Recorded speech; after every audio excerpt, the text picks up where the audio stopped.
Welcome to a very special edition of our new monthly series, Startup Stories, Conversations with Entrepreneurs and Researchers.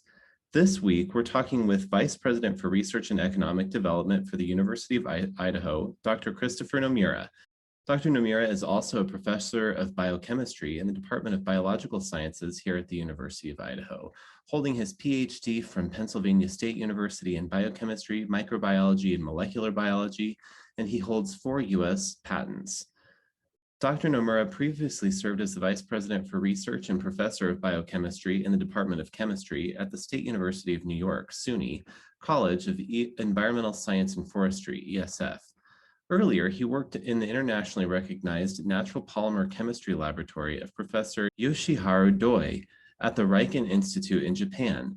Nomura has a multidisciplinary research group whose interests span the fields of molecular microbiology, microbial physiology, metabolic engineering, synthetic biology, protein engineering, biochemistry, synthetic chemistry, and polymer chemistry, with a focus on understanding gene regulation in bacteria and producing sustainable materials. Nomura's research programs have previously been sponsored by NIH, NSF, Department of Energy, and others. He has published and co-authored more than 70 articles in scientific journals and book chapters. And again, he is listed as an inventor on 4 US patents. So please join me in welcoming Dr. Chris Nomura.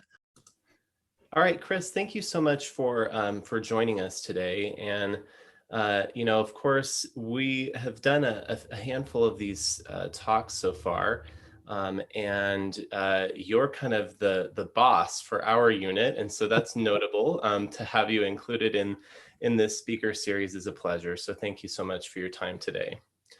So, as an academic entrepreneur, you've had a lot of different experiences. You've been on kind of different sides of the coin. And so what has been, kind of one highlight that you'd like to share as kind of a background piece of information for folks who might not be familiar with your background? Sure. Yeah, thanks for having me, Jeremy. This is pretty exciting to be here. What I would say is, so as a faculty member, a lot of our research ended up being of potential commercial interest to some industry partners. And so we worked very closely with our tech transfer office within the State University of New York, where I was a faculty member prior to coming to the University of Idaho, on putting together new technology disclosures, and then eventually going through an entire sort of patenting process. So working with patent attorneys and then going through the process of actually having these patents issued.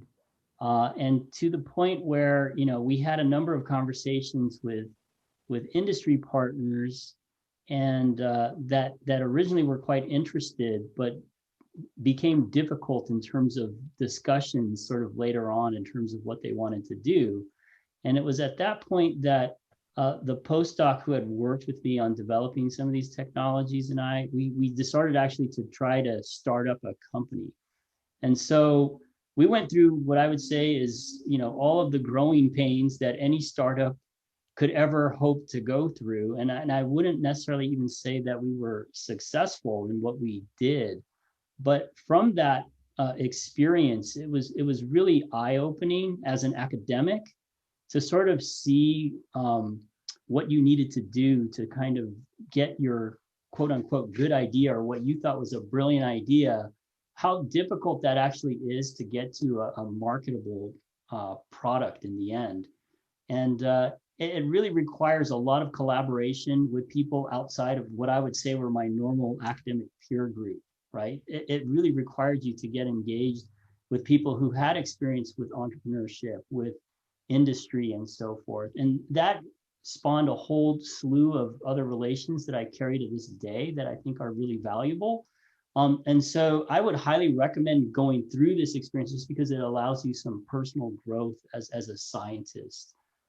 It was quite amazing, and it's not exactly pain-free, but it's really eye-opening.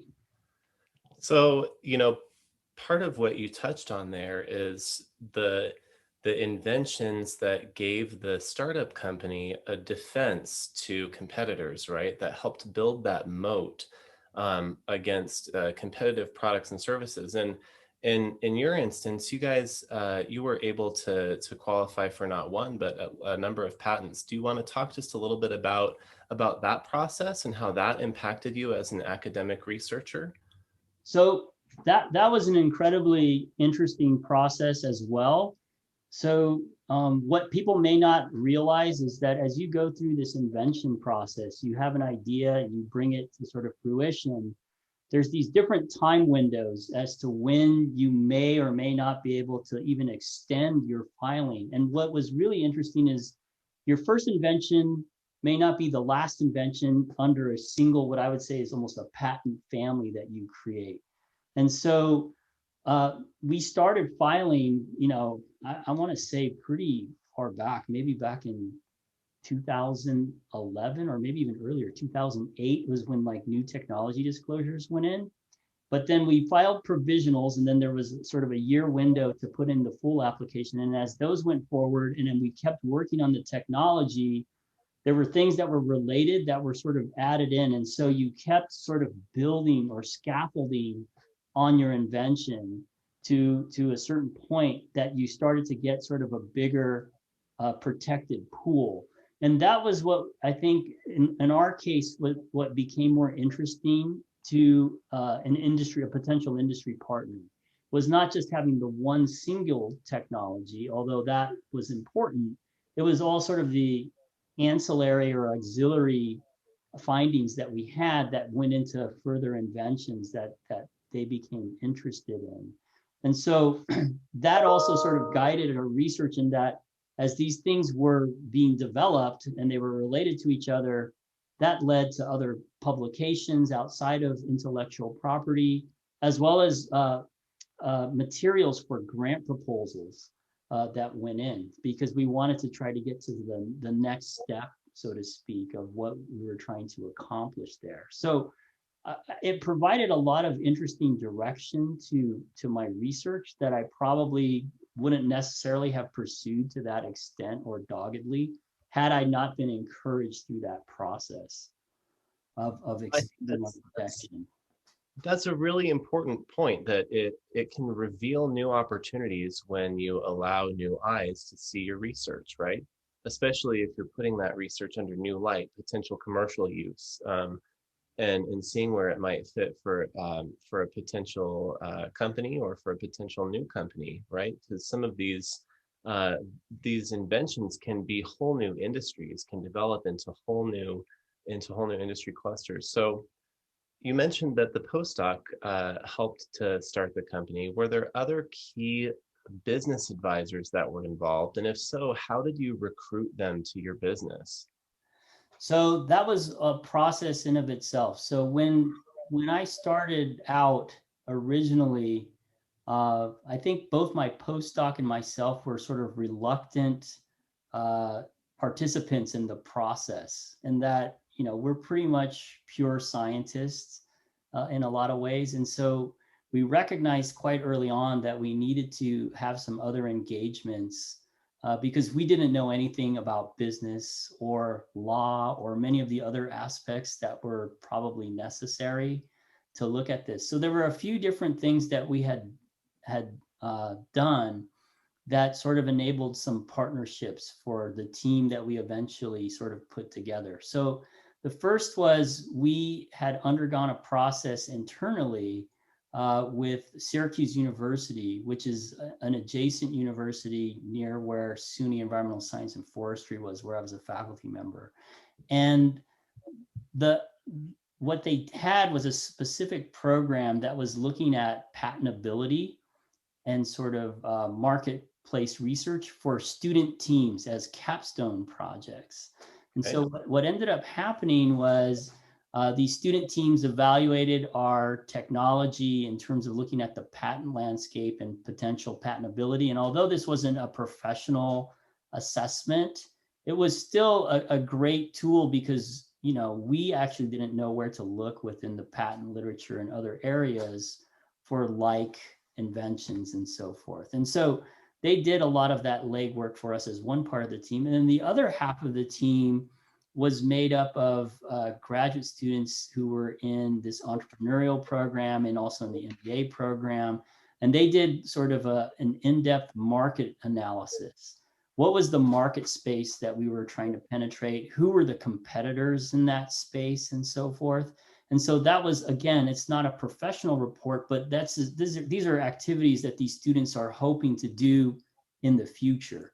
Well, what ended up happening was, as we went through this process, a few of the students from that team became very intrigued with what we were doing based on their own research that they did, and they became engaged in what we were doing for that. So they became sort of junior members of the team, if you will.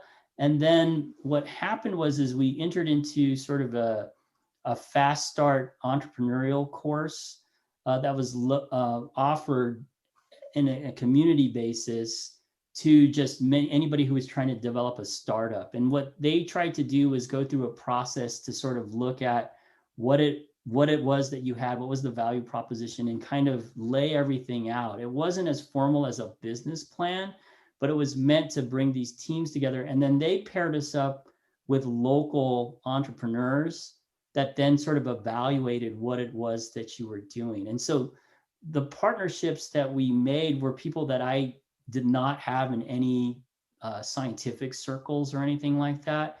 It was all from these interactions that spawned from us trying to pursue this as a potential entrepreneurial activity. And it sounds like collaboration spawned more collaboration, and it allowed you to invite more people to what you were trying to build and to improve your chances of success. And were there times when you guys were trying to build your team and you were struggling to pitch your idea, or learning how to pitch your idea? And if so, what were some of your learnings during that pitch construction and that pitch delivery time period that's so crucial to kind of getting the business really up and going? So I think there were a couple of things. So coming from a sort of a science or researcher background, you're used to talking about your research in the context of what your peers can understand. So for the general layperson, whatever it is that you do as a researcher, you probably don't know it, but it's filled with all kinds of jargon that people cannot understand. And so condensing your message into something as to what the actual real value proposition is, not at a scientific level or a research level, but how does this have a market advantage? How is this going to make money, basically? That was an incredibly difficult process for somebody who didn't know anything about it. And so we were really reliant on feedback and input from our other partners who were more on the business side, right? Who had some of that experience. And in some cases for the students, they may not have had the direct experience, but that was something that they had been studying and so forth. And so they also had ideas. So the whole team was kind of evolving and learning at the same time on how to deliver that message. The other thing is that the messages had to be done in such a succinct manner. You had a really limited time to get this information out. And if you're like me, and I feel like most academics are, we love to talk about our research, but it's not necessarily important to what the message that needs to go across. And so learning how to sort of stand aside and sort of step back and say, okay, we just need to get the information out that we need to. That was also a big learning experience that was really kind of bolstered by interactions with these other collaborators, particularly in the business community or in the legal community. So. And did you benefit from any type of I-Corps training, or I-Corps Light, or I-Corps type training? So we did a small I-Corps Light program. It was part of a seed program for trying to translate bench science into the marketplace through SUNY. And so we worked with a number of groups, but the main portion was this, this kind of, they almost had like a Shark Tank type process where we went through and pitched our programs to a number of people. We didn't go on to the next step, which would have been to try to enter into an I-Corps program formally.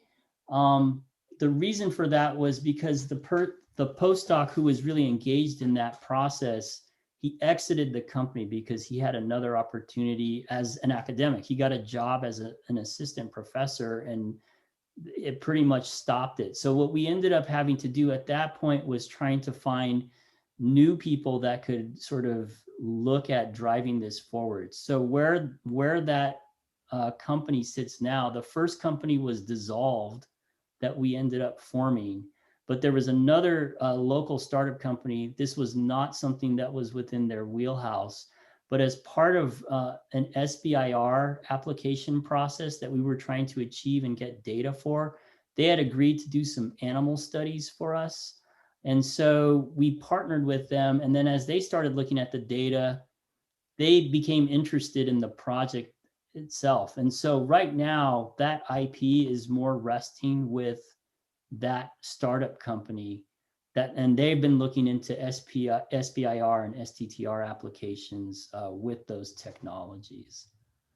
Interesting. So it was kind of a start, stop, start process to kind of get things going, it sounds like. Well, and I think that's natural. And just as with submitting research proposals, it's a gamble to have a startup company. It's a gamble to put your time and your resources into developing that. So how did that sort of diversion of resources, or like that application of time to another entity, how did that impact your academic career?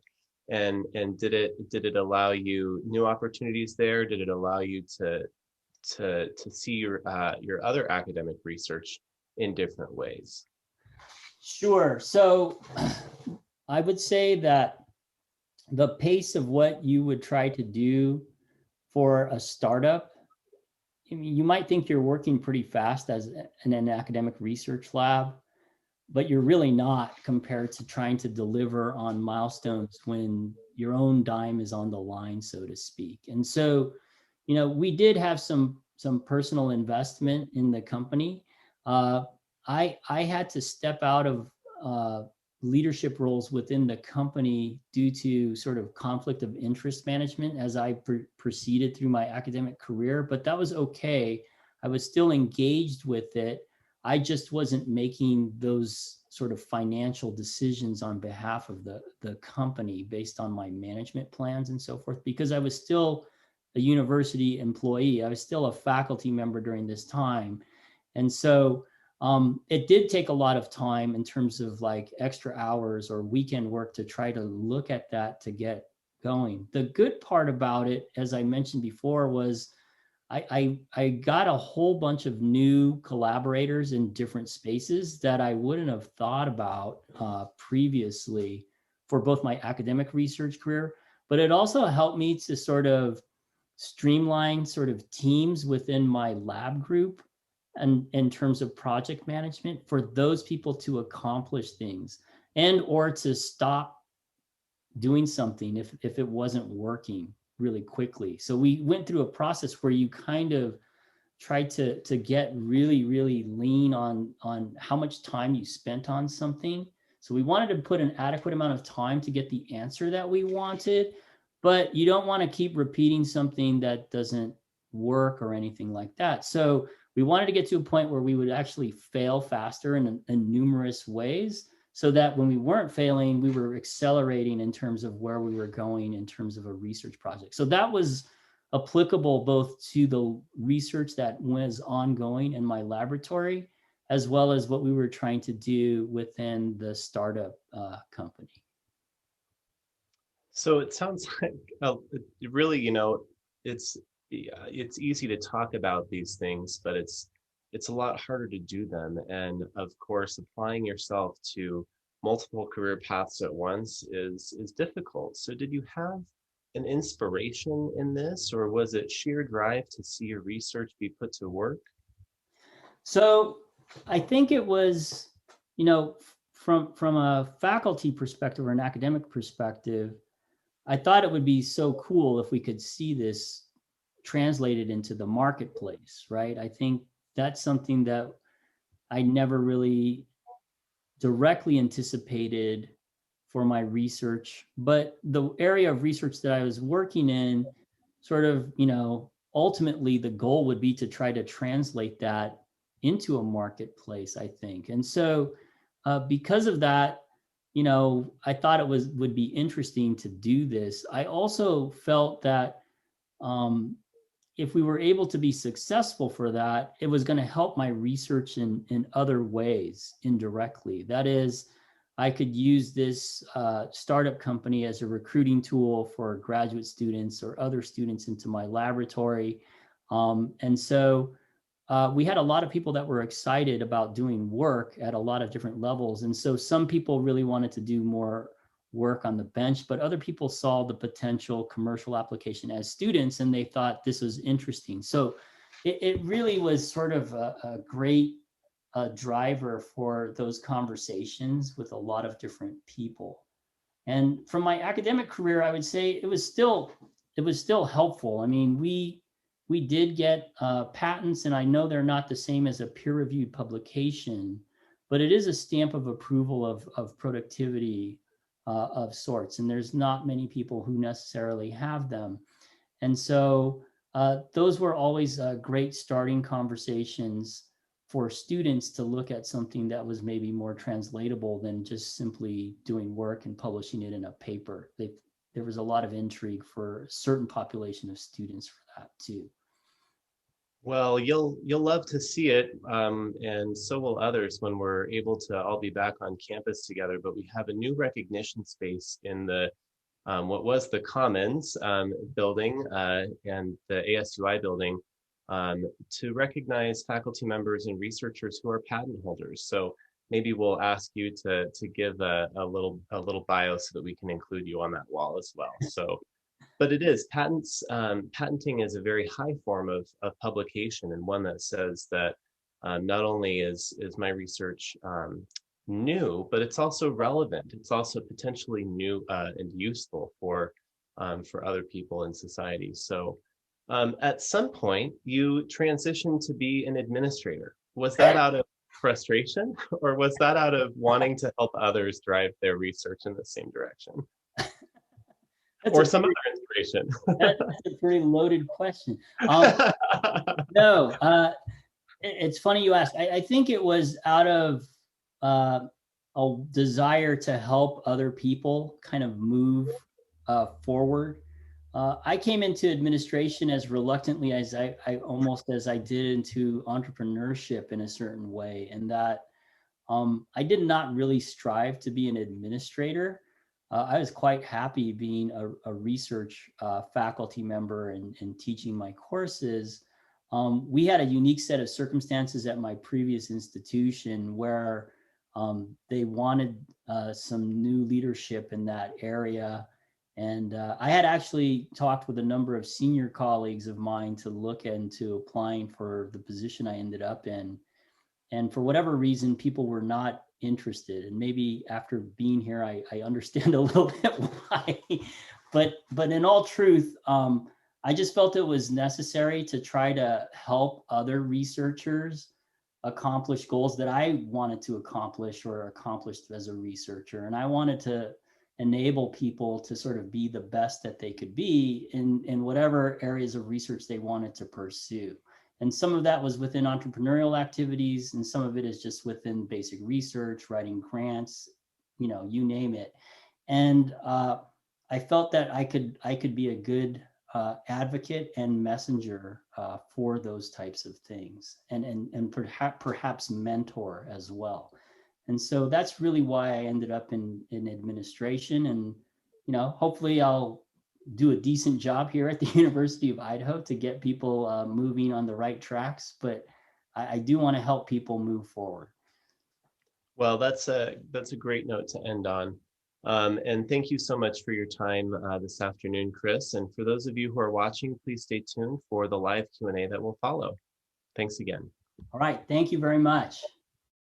Great. Well, thanks everybody for staying tuned. And we had a question from Chris Marks that I'll read for the sake of the recording. It said it would be great to get some sort of succinct overview of what the technology company is or was, if that is possible. And so, Chris, do you want to just quickly mention how you responded to Chris Marks?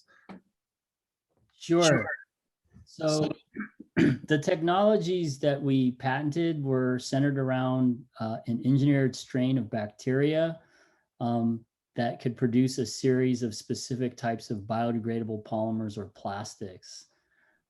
Those plastics could have very specific characteristics. We could chemically modify them and so forth. And the company focus was on using nanoparticles that were derived from these biodegradable plastics as materials for a targeted drug delivery vehicle. So we were trying to deliver specific drug payloads, in this case, towards cancer cells. Very interesting. And, I appreciate you giving us a nice interview and kind of a nice description of some of the hurdles that you guys faced in commercializing your technology, or down the pathway to commercializing your technology.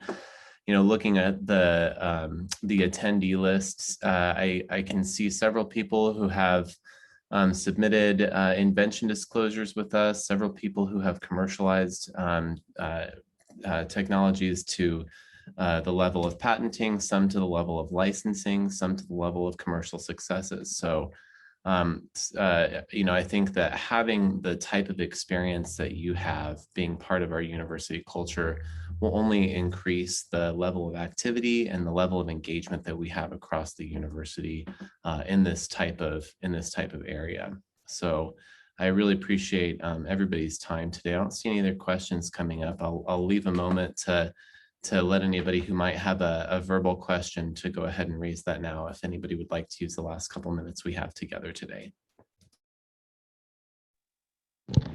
Yeah, hi Jeremy, I've got a question.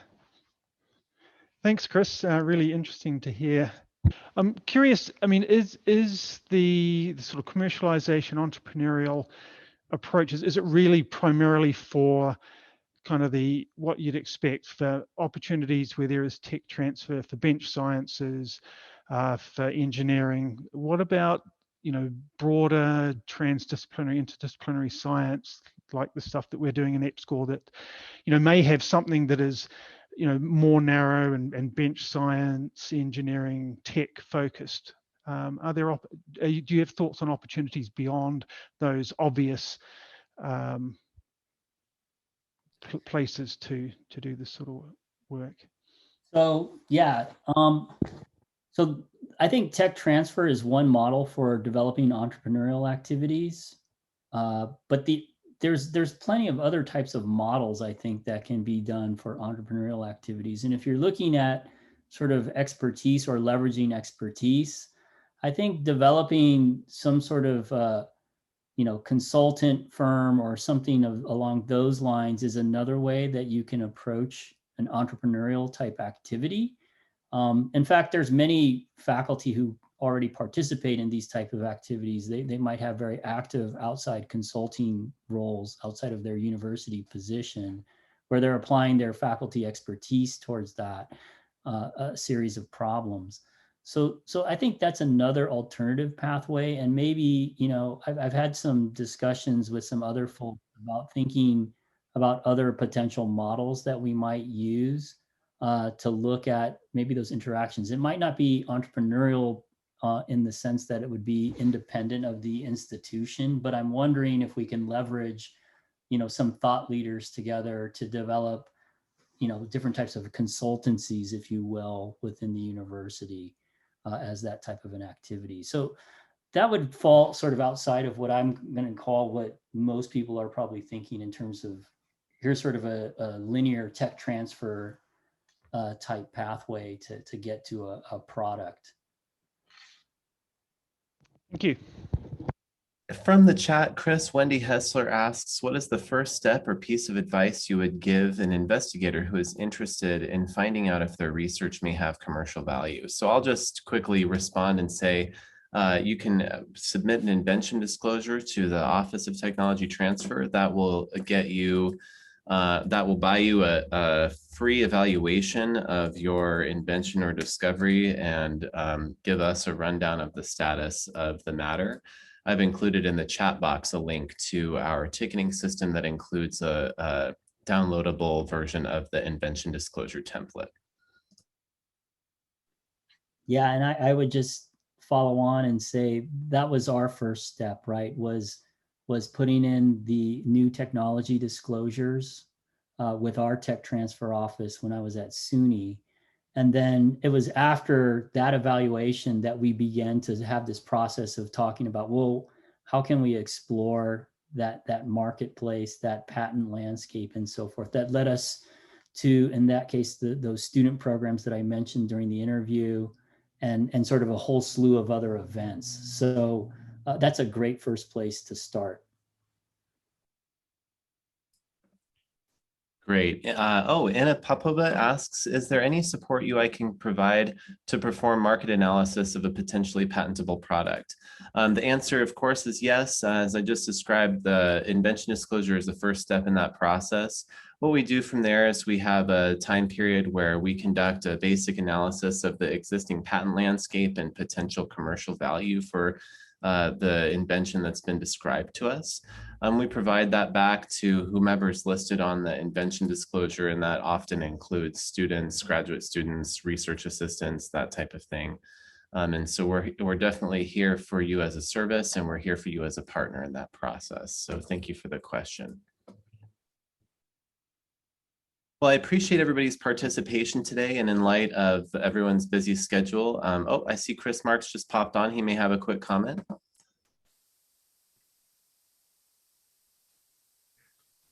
Yeah, I did have another question. I was curious, you mentioned that the first company that you founded dissolved, but the IP now rests in another company. I guess I'm a little curious, how, obviously these things can, occasionally like die and then come back to life. Can you speak a little bit to, I guess, both sides of, like how things kind of winnowed, and then what kind of path you're hoping for in a rebirth? I mean, to the extent that you can. Yeah, sure, absolutely. So, as I mentioned during the talk, right, as I've become more busy as an administrator as well, like this has really killed my time to look at these activities. But there was also, it was just too complicated from a conflict of interest management perspective for myself in my current role to actually participate on a real active basis. And so I basically had been talking with my former postdoc who was leading that sort of entrepreneurial charge. When that sort of died, when he got another faculty position and he was then focused on looking at traditional grants and so forth, we basically were looking around within our grad student suite, and we had been doing some work with a startup company locally that was very successful in a few Series A funding mechanisms for a completely different technology. So they have their own biotech that they've been developing, but the entrepreneur who's leading that charge was interested in trying to build out kind of a larger biotech industry in central New York. And so we had talked to him. He was interested in helping us as a small potential startup company before to just get data, because he just wanted more startups in the vicinity. He was trying to get sort of a critical mass of startups. And so what ended up happening was they started to do some animal studies with us. So they had their own animal facility with a number of different mouse strains that actually expressed like cancer characteristics and so forth. And so we said we needed some preliminary data, both looking at some cell cultures and some animal studies. And they said, well, animal study might be expensive, but let's start with some of these cell culture studies. We'll look at some targeting for what you say is true. We should probably be able to see that even if we're just looking at a fluorescent type tag being delivered into a cell. And so the data from that preliminary set of experiments was significant enough that they said, oh, this is kind of interesting, even though this is not something we normally do. Could we look into this further? And I basically said, you guys can run with it because I don't have any time for this. And we talked with our tech transfer office about making some arrangement with them. So the arrangement that we had currently is that they, as a company, of course, they're eligible to submit the SBIR applications. And so they were submitting a number. They have their own sort of whole grant writing unit and everything else. And so they put this into their queue, and they recently submitted it to NIH to see if they could get funding for it. And they have continued to look at just finishing up those experiments so we could get a publication out to further support this. But they were really interested in not even the phase 1. They wanted to get to the phase 2 of this already. So they're starting to build up their own preliminary data set. And they contact me once in a while to ask me like, oh, you know, something about the production of the material or something like that. But they've taken over sort of that entire train. And the only benefit that I'm going to get from this is if they somehow get it and they license it fully, right? Because right now the SUNY office agreed that they could take this up to the SBIR, and if they were to receive funds, then they would enter into a full licensing agreement. But until then, they had freedom to operate with our technologies. And so that's what they're doing, is they're just sort of doing that exploration process. I would benefit if it ends up being licensed or sold or something at a later date, but I was just interested in seeing this move forward as a potential technology. I was like, well, if somebody wants to do it, I don't have the time to do it. So go for it. And if you want to call me, just call me. So that's where it's at right now. And so I'm sort of hands off, but if they need me, then they sometimes will call me. I see. And So, I'll just add 2 things to that, is that, you know, one huge benefit of having patent protection for your invention is that it is transferable to other parties, right? So the first startup company collapsed and it went to an option agreement to a second company, right? So that's not uncommon to have startup companies fail. It's much more common to have them fail than to succeed. And the second thing is that the University of Idaho does that same type of option licensing to startup companies who are interested in exploring new technologies for the purpose of SBIR, STTR applications specifically.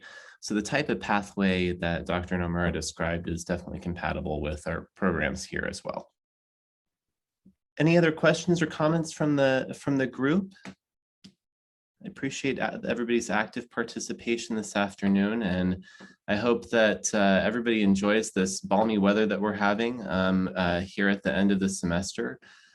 Please join us at the beginning of the fall semester. It'll be the second week of September that we air the next edition of Startup Stories, Conversations with Entrepreneurs and Researchers. We'll feature community member Shane Needham, and we'll talk about his bio-based startup, Alturas Analytics, based right here in Moscow, Idaho. So please join us then. And until then, stay safe and enjoy your summer, everybody. Thank you, Dr. Nomura. Thank you, everybody. Take care.